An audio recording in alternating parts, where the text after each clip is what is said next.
নমস্কার বন্ধুরা, আরবিবি চ্যানেলে আপনাদের সকলকে জানাই স্বাগত। চলে এসেছি গীতা এলএলবির নতুন একটি পর্ব নিয়ে। আজকের পর্বে শুরুতেই আপনারা দেখতে পাবেন স্বস্তিক সবার সামনে এটাই বলে, ঠাম্মি আমাদের সাথে একসাথে বসেই খাবে। এরপর মেহেক এসে বলে, একদম আমারও এই একই মত। তখন মেহেকের পাপা মানে অগ্নিজিৎ মুখার্জি বলেন, তুমি আমার বিরুদ্ধে গিয়ে কথা বলছো? তখন মেহেক বলে, না পাপা, আমি কখনো তোমার বিরুদ্ধে যাইনি। তুমি যখন আমার বিয়ে কৃপানের মতো একটা ছেলের সঙ্গে ঠিক করলে, তখনও কিন্তু আমি তোমার বিরুদ্ধে যাইনি, তোমাকে কোনো প্রশ্ন করিনি, বিয়ের জন্য রাজি হয়ে গেছি। আর তুমি বলছো আমি তোমার বিরুদ্ধে যাচ্ছি?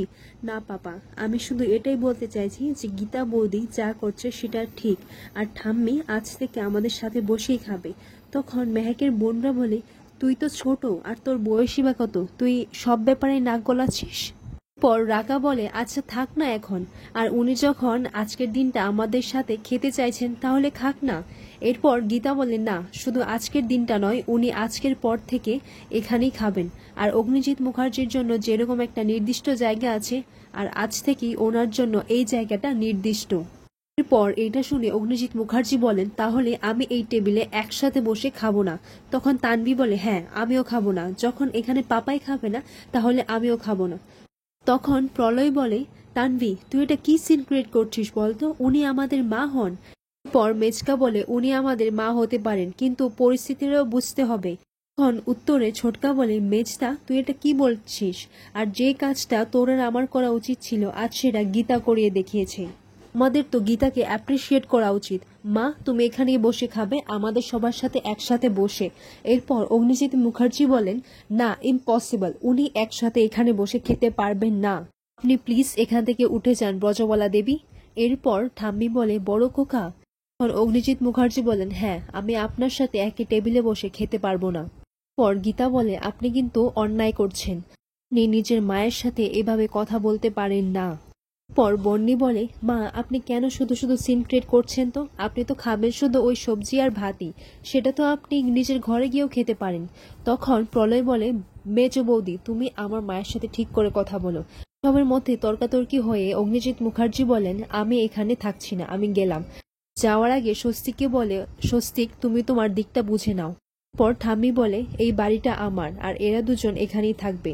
আর আমি যদি তোমাকে বলি যে তুমি তোমার দিকটা বুঝে নাও, তাহলে?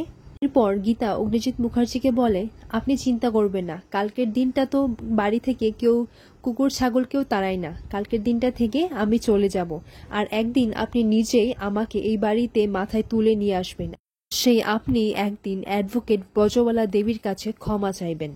এরপর অগ্নিজিৎ মুখার্জি কিছু না বলেই সেখান থেকে চলে যান। পর গীতা ঠাম্মির খাবারটা নিয়ে এসে গীতা নিজের হাতে ঠাম্মিকে খাইয়ে দিতে চাইলে ঠাম্মি কিছুতেই খাইতে চাইছিল না। তখন সবাই ঠাম্মিকে বলে, খেয়ে নাও ঠাম্মি। এরপর ঠাম্মি খাবারটা মুখে দেয়। পর ঠাম্মি কাঁদতে কাঁদতে বলে, আমার বড় ছেলে আমাকে কবে মা বলে ডাকবে রে? ও কেন আমাকে এতটা ঘৃণা করে? এরপর গীতা বলে, ডাকবে ঠাম্মি, একদিন এমন একটা দিন আসবে যে উনি আপনাকে মায়ের স্বীকৃতি দেবেন। ওদিকে দেখা যায় পদ্মকে জোর করে বিয়ের নিয়মগুলো পালন করার জন্য টেনে হেঁচড়ে নিয়ে এলো। তো বলে, আমি জানি তোমরা সবকিছু একটা মতলব এঁটেছ। কি বলে পদ্ম সেখান থেকে ছুটে যেতে চাইলে তখনই কিরণকান্তি ব্যানার্জি এসে পড়ে। এসে পদ্মকে বলেন, পদ্ম তোকে এখানেই মেরে রেখে দেব। আমাদের রাজনীতিতে যাকে প্রয়োজন পড়ে তাকে আমরা মাথায় করে রাখি, আর যাকে প্রয়োজন পড়ে না তাকে গুলি করে মেরে দিই।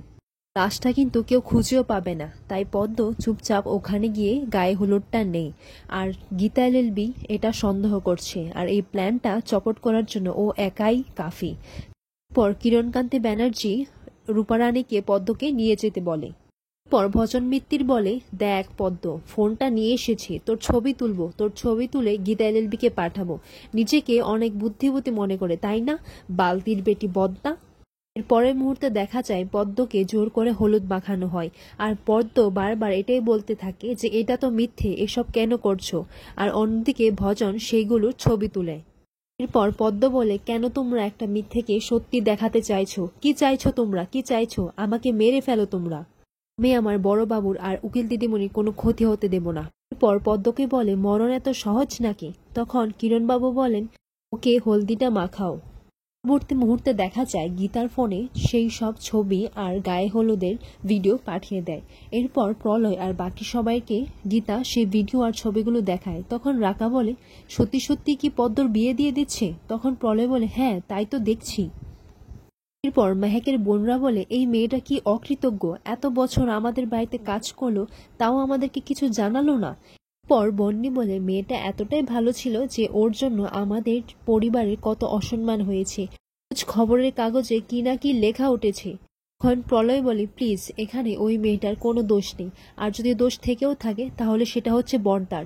তখন রাকা বলে, প্লিজ বর্দা এই বাড়ির গুরুজন, ওনাকে নিয়ে সমালোচনা করো না।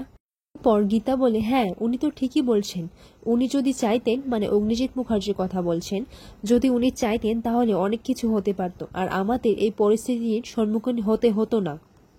পর বন্নি গীতাকে বলে, বাহ, তুমি বর্দার সামনে তো কিছু বলো না, মুখে মিষ্টি নিয়ে থাকো, বর্দার পিছনেই এত সমালোচনা, তুমি এরকম দু ফেস নিয়ে কেন থাকো? পর গীতা উত্তরে বলে, আমি দুরকম ফেস নিয়ে থাকি না, আর এটা আপনিও খুব ভালো করেই জানেন। পর দেখা যায় সেখানে অগ্নিজিৎ মুখার্জি আসেন। উনি গীতাকে বলেন, কি দেখছো তোমরা সবাই মিলে? তখন গীতা বলে, আমরা পদ্মর গায়ে হলুদের ভিডিও দেখছি। ঠিক তখনই গীতার ফোনে একটা মেসেজ আসে, যেটা অগ্নিজিৎ বাবুর জন্য হয়। তখন গীতা সেই মেসেজটা সবার সামনে পড়িয়ে শোনায়। এখানে পদ্ম অগ্নিজিৎ মুখার্জিকে ক্ষমাপ্রাপ্তি আর বিয়েতে যাবার জন্য অনুরোধ করছিল।